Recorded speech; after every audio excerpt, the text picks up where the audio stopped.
বইগুলো লিখেছে এগুলো সম্পূর্ণ রিভিউ করার আগে ছাপায় দেওয়া যাবে না, ছাপায় দেওয়া যাবে না। দেখেন, আমরা আমাদেরকে বলছি না যে আমাদের কাছে রিভিউ করতে দেন। আপনারা জানেন বাংলাদেশের সম্মানিত ধর্ম বিষয়ক উপদেষ্টা আল্লামা ডক্টর আফম খালিদ হাফিজাহুল্লাহ, তিনি পৃথিবী পরিচিত একজন আন্তর্জাতিক ইসলামিক স্কলার। তিনি শুধু কোনো একটা বিশেষ জনগোষ্ঠীর সমর্থন নিয়ে ধর্ম উপদেষ্টা হননি, বাংলাদেশের সব ধর্মার মুসলমান এবং আলেম সমাজের প্রতিনিধি তিনি।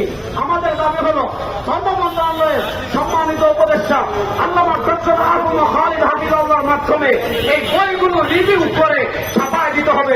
যদি ছাপায় না দেন, আওয়ামী লীগের আমলে দেখেছেন ফ্যাসিস্ট আওয়ামী লীগ শরীফ শরীফার গল্প রেখে তারা এটা রাখতে পারে নাই, পরিবর্তন করতে বাধ্য হয়েছে। আমরা অন্তর্বর্তীকালীন সরকার